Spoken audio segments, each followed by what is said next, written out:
شکریہ۔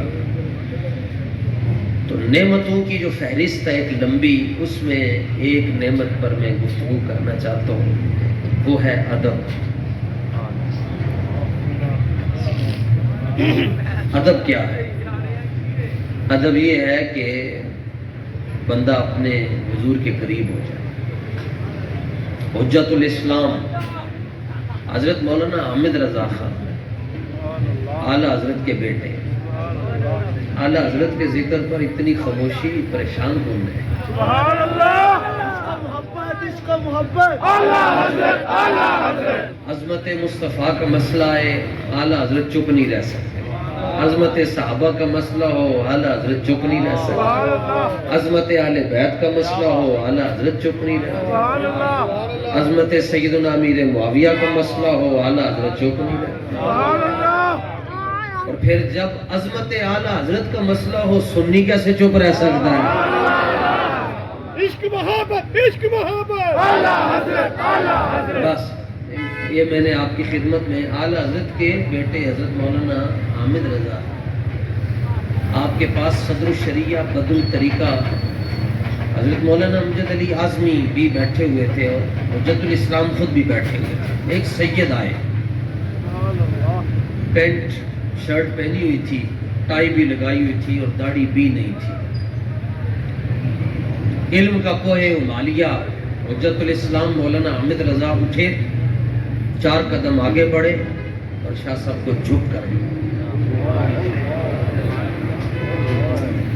مولانا امجد علی اعظمی وہ ہیں کہ جنہوں نے 40 سال اعلیٰ حضرت کی مجلس کا فیض حاصل کیا۔ 40 سال اعلیٰ حضرت کو پڑھے،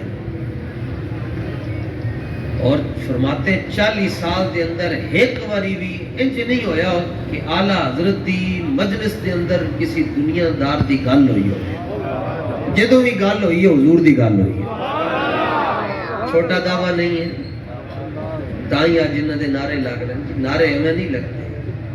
اے جڑا نعرہ لگیا جی بچے نے لایا، آج بھی ساڈے بابا جی دی، یہ بھی ہمیں نہیں لگ رہا۔ صرف پرابلم یہ ہے کہ بابا اس بندے نو نہیں سمجھ آ سکتا جدے کان دے اندر 2 نمبر مولوی نے باندھ دیتی ہے۔ جو حضور سے محبت کرتا ہے، حضور کے صحابہ سے پیار کرتا ہے، اس کو بابا سے کیا تکلیف ہے؟ تو بابا اپنی بات تو کرتا ہی نہیں ہے۔ اسے جب بھی پوچھو آپ کا تعارف کیا، نہ وہ کہتا میں حافظ، نہ وہ کہتے ہیں میں عالم، نہ وہ کہتے ہیں میں شیخ الحدیث، نہ وہ کہتے ہیں میں صوفی۔ ایک کوئی مختصر تعارف ہے، میں کتا پاک رسول ہوں۔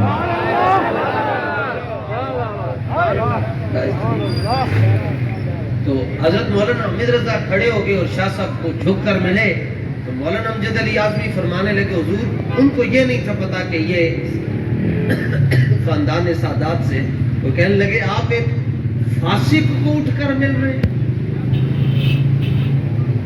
فاسق ہے یہ، تو آپ ایک فاسق کی عزت کر رہے ہیں۔ تو حضرت مولانا حامد رضا کا ادب دیکھو جی، اخیر کر دی۔ آپ نے فرمایا امجد علی اعظمی صاحب، چہرہ فاسق ہو سکتا ہے، نسبت فاسق نہیں ہو سکتی۔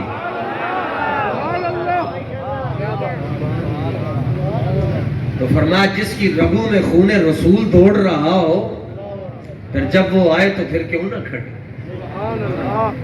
ادب یہ وہ نعمت ہے جو بندے کو حضور کے قریب کر دیتی اور بہت جلدی کر دیتی۔ حضور محدث اعظم پاکستان مولانا سردار احمد صاحب رحمۃ اللہ تعالی، میں آپ کو آج اپنے بزرگوں کی باتیں سنا رہا ہوں، اپنے بزرگوں کو یاد رکھیں۔ افسوس یہ ہے کہ ہم اس دور میں جی رہے ہیں جس میں کہا جاتا ہے ساڑھے وڈے ہوئے جنہوں نے فلانا میچ جیتیا سی، 92 جنہیں میچ جیتیا وہ ساڈا وڈا ہے، وہ کہتا ساڈا وڈا ہوئے جنہیں چھکا مار چڑیا سی، جناب انج کر چڑیا، اے ساڈا وڈا ہو گیا۔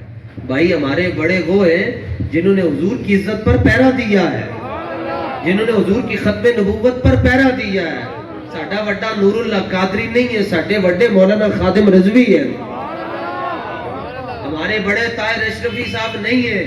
اس بات کو سمجھے، کیوں نہیں سمجھ رہے آپ کو؟ کروں مد ہے اہل دول رضا، پڑھے اس بلاد ایک واری حفیظ ندریوں منٹو پارک دے اندر لیٹے ہیں، جن کا یہ ترانہ ہے پاک سرزمین شاد باد، فرماندن ایک واری میں حق گل کرن لگیا تو میری روٹی اگے آ گئی۔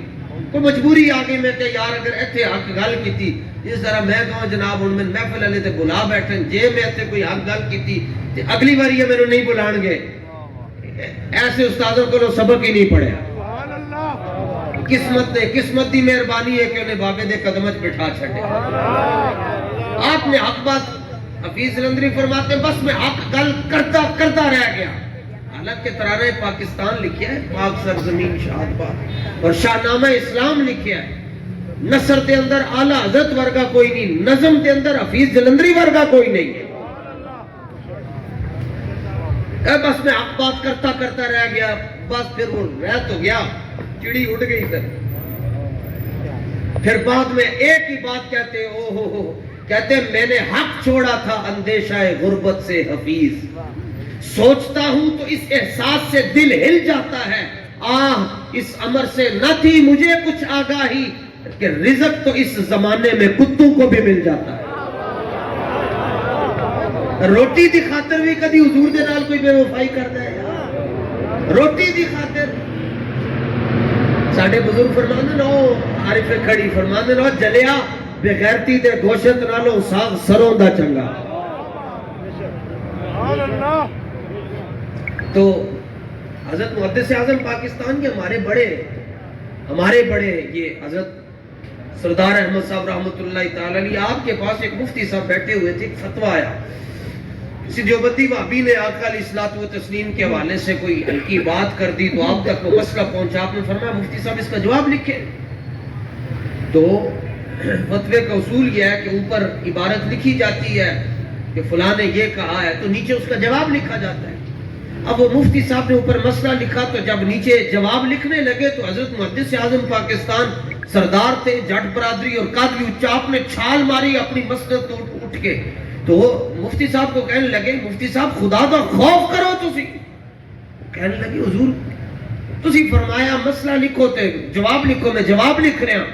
تو آپ نے فرمایا خبردار, آپ نے جس قلم کے ساتھ گستاخ کی عبارت کو لکھا ہے میرے نبی کا نام نہیں لکھ سکتے اس قلم کے ساتھ.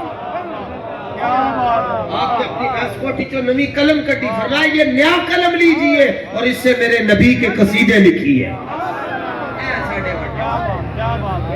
میں تو تقریر نہیں سنا, تقریرہ نہیں انقلاب آندا. انقلاب بس وہ بابا جی دی ایک نگاہ سی, اے بابا جی دا سٹائل سے انقلاب آ گیا. بابا سکالر پڑھے ہر دور دے اندر, میں پڑھیا بھی ہوں.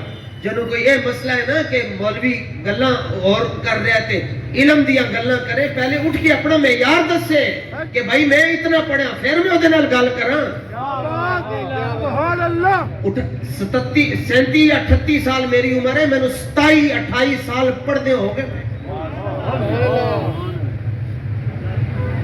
اللہ کا شکر ہے کوٹ اسی بابے کو لو کھا دی. بابا جی میں فرماندے سن میں تیرے سر تے تاں کٹدا کہ ساڈے کو لو کھا لیں گا, کسی اور کو لو کٹ نہیں کھائے گا زمانے دے. 22 سال میں نے قرآن سنا دے ہو گئے, لیکن نہ علمہ وچ پھسا ملا کوئی یار دی گل سنا ملا. آپ نے فرمایا جس قلم دے نال تسی بے ادب دا جملہ لکھیا میرے آقا مولا دا نام اس قلم دے نال نہیں لکھ سکتے. اے ساڈے بڑے سنے جناب حضرت اسرا بن شریک رسول اللہ کے صحابی, ڈیوٹی کیا ہے, ذمہ داری